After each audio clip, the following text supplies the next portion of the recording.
আসসালামু আলাইকুম ওরহমতুল্লাহি ওবরকাতুহু। প্রিয় দর্শকবৃন্দ, এই মুহূর্তে আমি উপস্থিত হয়েছি নারায়ণগঞ্জ জেলায় অবস্থিত মুঘল আমলের একটি বড় স্থাপত্য সোনাকান্দা দুর্গ।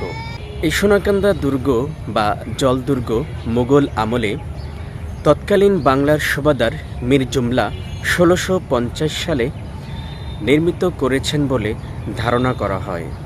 এই জলদুর্গটি নারায়ণগঞ্জ জেলার বন্দর উপজেলার শীতলক্ষ্যা নদীর পূর্ব তীরে অবস্থিত।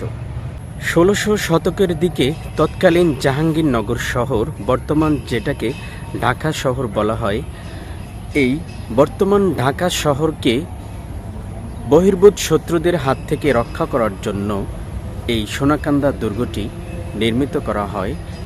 ১৬৬০ সালে তৎকালীন মীর জুমলাকে বাংলার সুবাদার বা গভর্নর হিসেবে নিয়োগ দেওয়া হয়। তিনি বাংলাদেশের এই বাংলার তৎকালীন পূর্ব বাংলার বিভিন্ন শহর, গুরুত্বপূর্ণ যে শহরগুলো ছিল, এই শহরকে বিভিন্ন বহির্ভূত শত্রুদের হাত থেকে রক্ষা করার জন্য বিভিন্ন স্থানে কয়েকটি দুর্গ স্থাপন করেছিলেন। তার মধ্যে এই সোনাকান্দা দুর্গটি অন্যতম। সুপ্রিয় দর্শকবৃন্দ, ঐতিহাসিকদের মতে এই দুর্গটি নির্মাণের সঠিক কোনো সাল তেমন পাওয়া যায়নি, তবে ১৬৬০ থেকে ১৬৬৩ সালের মধ্যে এই সোনাকান্দা দুর্গ বা জল দুর্গটি স্থাপন করা হয়েছে বা নির্মাণ করা হয়েছে বলে ঐতিহাসিকদের ধারণা করেছেন।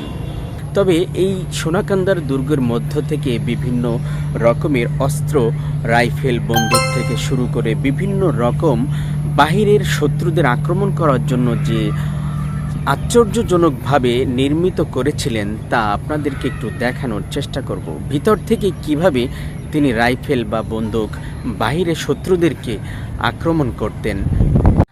অত্যন্ত আশ্চর্যভাবে এই দুর্গটি নির্মিত করেছিলেন মীর জুমলা। তবে ভিতর থেকে বাহিরের শত্রুদেরকে এইভাবে আক্রমণ করতেন যেন রাইফেল, বন্দুক বিভিন্ন রকমভাবে আক্রমণ ভিতর থেকে করলে বাইরের শত্রুদেরকে অনায়াসে আক্রমণ করা যেত। তবে বাহিরেই যে শত্রু বা দস্যুরা রয়েছে তারা যেন ভিতরে কোনোভাবে আক্রমণ না হয়, তার জন্যই এই ধরনের ছিদ্র বা ছোট বড় বিভিন্ন আকারের এরকম ছিদ্রভাবেই এই স্থাপত্য করেছিলেন। সোনাকান্দা দুর্গের মধ্যে বড় একটি এরিয়া রয়েছে এবং এই সোনাকান্দা দুর্গের চতুর্থ কোণায় 4টি কোণ রয়েছে। সেই কোণের আকৃতি, 4টি কোণের আকৃতি একই রকম। প্রিয় দর্শক, দুর্গের ভিতরে প্রবেশ অথবা দুর্গের ভিতর থেকে বাহিরে যাতায়াতের জন্য প্রশস্ত 2টি রাস্তা রয়েছে।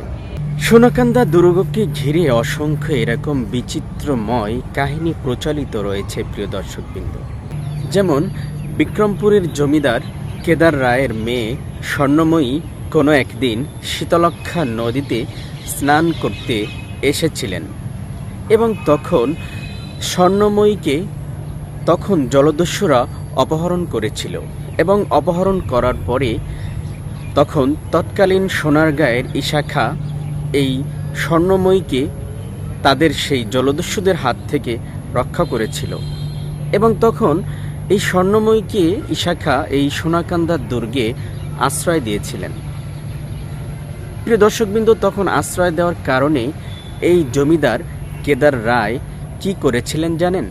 জমিদার কেদার রায় সেই স্বর্ণময়ী তার মেয়েকে মুসলমানদের ঘরে রাত কাটানোর জন্য তাকে কখনোই আর ঘরে তুলে নেননি। মর্মাহত তখন স্বর্ণময়ী সেই মেয়ে অনেক মর্মাহত হয়ে কান্না করেছিলেন। এত কান্না করেছিলেন যে সেই কান্না করার কারণে তখন সেই